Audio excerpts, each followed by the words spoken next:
Now student, let's solve question number 40 and question number 41.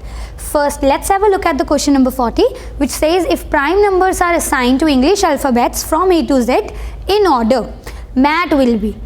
Student, इस question में हम क्या कर रहे हैं? We are assigning English alphabets to prime numbers. Prime numbers कौन कौन से हो गए?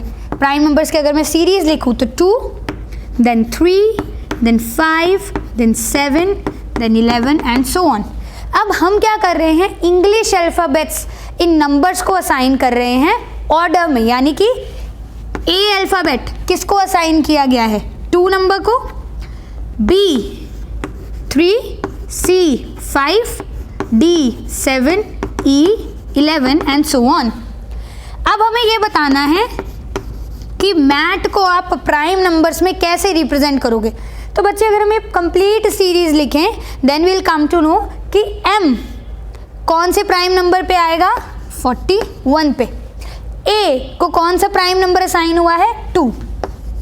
And what will be the prime number assign to t? It will be 71. So यानी कि मैट क्या हो जाएगा? 41 to 71. If we have a closer look at the options, option number 4 is the correct option. So let's write. Answer of this question is option number 4. Let's move forward. Here is the question number 41 on the board, which says what number comes inside the square in place of x. यहाँ पर हमें एक proper pattern दिया गया है और हमें x की वैल्यू फाइंड आउट करनी है. हमें ये बताना है कि x के प्लेस पर कौन सा नंबर आएगा. अगेन इस तरीके के क्वेश्चंस में हमें देखना होता है कि बाकी सारे नंबर्स में कौन सा पैटर्न फॉलो हो रहा है. तो बच्चे अगर हम यहाँ पर फर्स्ट रो को देखें, यहाँ पर 4 and 2 को अगर हम ऐड करते हैं वी विल गेट 6.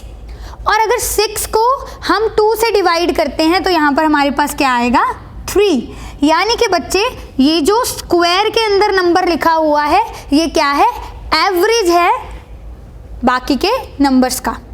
यहाँ पर अब ऑब्वियस ही बात है, as I have told you, जब भी आप एक क्वेश्चन को सॉल्व करते हो try to think of a pattern और फिर ये देखो कि बाकी की चीज़ों में वो पैटर्न फॉलो हो रहा है कि नहीं. अगर नहीं हो रहा think of the other pattern. तो यहाँ पर हमने अभी एक पैटर्न सोचा कि इट माइट बी पॉसिबल कि ये जो स्क्वायर है उसके अंदर जो नंबर है वो एवरेज है बाकी के 2 नंबर्स का. अब मैं सेम पैटर्न जो मैंने सोचा है दैट इज़ ये जो स्क्वायर का नंबर है एवरेज है बाकी के नंबर्स का, वो यहाँ पर फॉलो करते हैं सेकंड रो में, यानी कि इस रो में. तो बच्चे 5 + 3 8, 8 + 1 9 + 1 10, 10 डिवाइडेड बाय 2 हमें क्या देगा? 5. तो वो यहाँ पर भी फॉलो हो रहा है. Again going further 6 + 1 7 + 2 9 + 3 12 + 3 15 + 1 16, 16 divided by 2 will give you 8. यहाँ पर भी फॉलो हो रहा है. यहाँ पर अगर हम सेम पैटर्न लगाते हैं 7 + 2 9, 9 + 4 13, 13 + 3 16, again divided by 2 will give you 8.